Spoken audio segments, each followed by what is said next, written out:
오늘은 여러분과 함께 배려에 대해서 생각하고 싶습니다. 로마서 15장 1절 2절 말씀인데요. 믿음이 강한 우리는 마땅히 믿음이 약한 자의 약점을 담당하고 자기를 기쁘게 하지 아니할 것이라. 우리 각 사람이 이웃을 기쁘게 하되 선을 이루고 덕을 세우도록 할지니라. 자, 이 말씀을 보게 되면 강한 자와 약자에 대한 이야기가 나오는데요. 이 세상에는 어떠한 곳이든지 어떤 분야든지 강한 자와 약한 자로 구성되어 있습니다. 교회도 마찬가지고요. 그때 두 가지를 생각해야 된다는 것입니다. 첫 번째는 강한 자가 약한 자의 약점을 담당해야 된다는 것. 두 번째는 그러는 동안에 억지로 하지 않고 기쁘게 해야 한다는 것. 근데 기쁨의 대상이 자기가 아니라 타인이어야 한다는 것입니다. 연약한 자들에게는 그 약함을 초래하는 원인이 있습니다.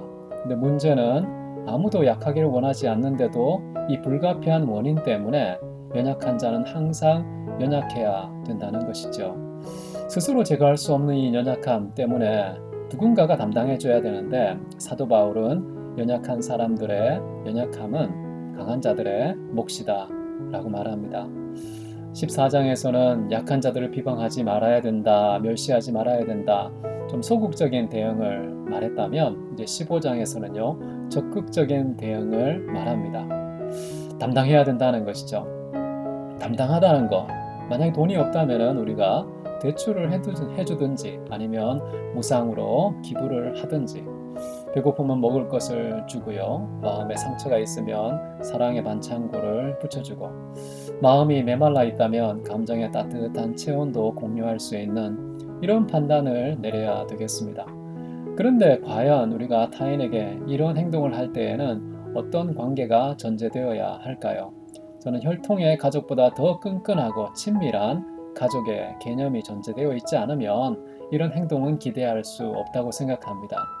그런 가족 공동체의 진면목, 저는 교회가 이 세상에서 보여주어야 할 그런 증인의 사명이라고 생각합니다. 형제가 연약할 때 돕는 것, 책임지는 것, 약함을 책임지는 것은 마땅하다라는 말이 나오는데요. 이 마땅하다라는 말 때문에 많은 사람들이 반론을 제기할 때가 있습니다. 왜냐하면은 이 연약한 사람들은 자기가 심은 대로 거둔 결과이기 때문에 그가 책임져야지 왜 내가 책임져야 돼? 라는 생각을 할 수 있고요. 나아가서 만약에 내가 도움의 손을 뻗어서 개입한다면 하나님의 섭리를 변경하는 것은 아닌가 라는 생각도 할 수 있기 때문이죠. 저는 생각할 때 이런 생각은 한 부분, 섭리의 한 부분은 맞는데 섭리 전체를 고려한 것은 아니다라는 생각을 합니다. 강한 자의 강함, 도대체 무엇을 위한 것일까요? 약한 자의 연약함을 담당하기 위해서 주어진 것이다 라고 말할 수밖에 없습니다. 그 언변이든지 재능이든지 지성이든지 인맥이든지 재산이든지 건강이든지 무엇이든 더 많이 주어졌다면 연약한 자를 위해서 담당해야 된다라는 것이죠. 강한 것은 과연 어떻게 주어진 것일까요? 왜, 누구에 의해서 주어진 것일까요? 사도 바울은 사실 사도로서 다른 어떤 분보다 정말 비교할 수 없을 정도로 뛰어난 그런 사도성을 발휘했던 분 아닙니까? 그런데 이런 고백을 하죠. 내가 다른 어떤 사도보다 더 많이 수고했지만, 더 많은 업적을 남겼지만, 내가 아니요, 내 안에 있는 하나님의 은혜로다. 라고 말하죠. 받은 것 중에, 있는 것 중에 받지 않은 것이 하나도 없다는 이런 말씀도 했습니다.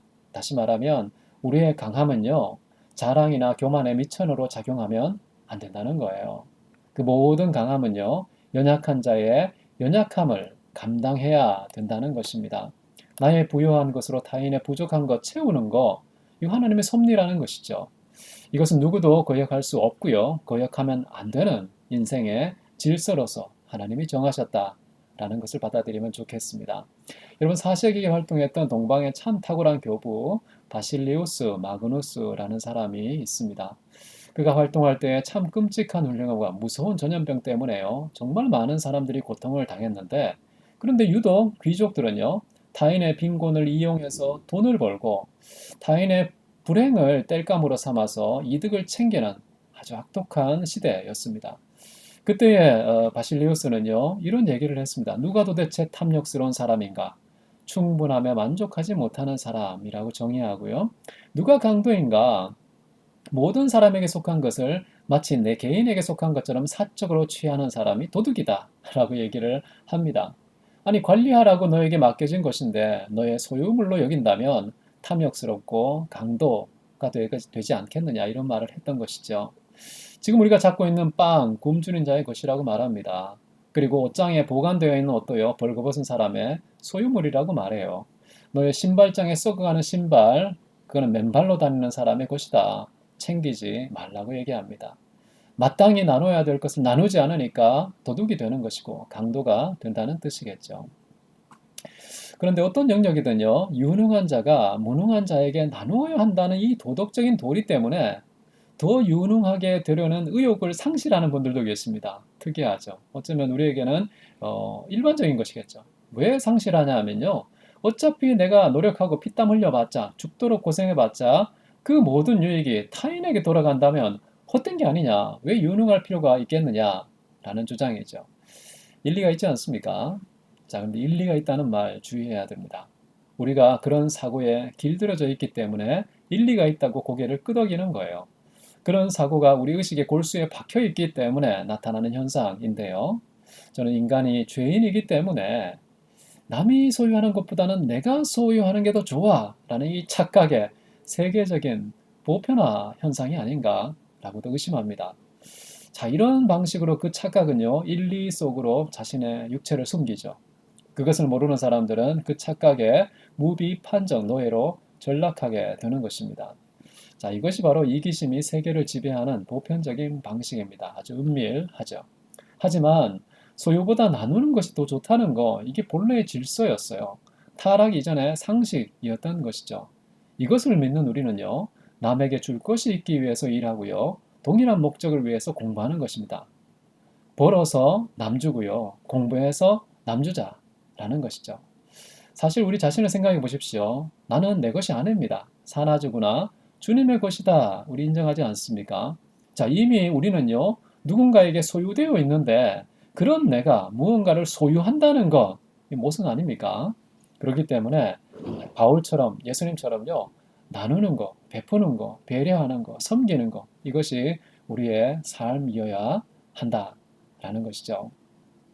나를 향하여 한 수고가 아니라 연약한 자의 약점을 돕기 위해서 하는 수고, 이것이 합당한 것이다. 우리 인생을 돌아볼 때요, 정말 타인에게 간접적이고 또는 직접적인 그런 유익이 되지 않는 일에 우리가 시간을 보낸다면 저는 그 헛수고라고 생각합니다. 헛된 인생이라고 생각합니다. 그런 일 때문에요, 벌레처럼 인생의 생사를 파먹는 그런 일이 생기지 않도록 정신 차리고, 과연 내가 하는 일이, 지금 내가 투자하는 이 시간이 타인에게 기쁨과 유익을 주는 것인가, 연약한 자의 약점을 담당하는 것인가 고민해야 될 것입니다.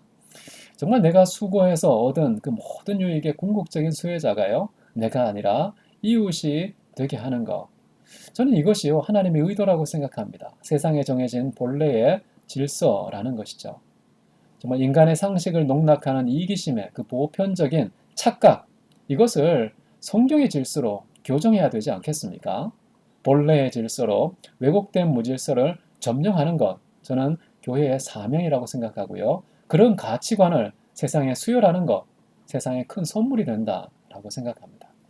자, 이렇게 강한 자의 강함은요, 약한 자의 약점을 도와주고 담당하기 위해서 준비된 것들이다. 마땅히 나누고 섬겨야 된다라는 말씀 드렸는데요. 더 중요한 것은 사도 바울이요, 이런 섬김에 있어서 자기를 기쁘게 하는 것이 아니라 상대방을 기쁘게 해야 된다는 것입니다. 기쁨의 방향과 목적이 내가 아니라 타인이어야 한다라는 것이죠. 정말 약한 사람들은요, 강한 자가 도움을 줄 때 그 기쁨의 끝이 어디를 향하는지 아주 민감하게 감지합니다.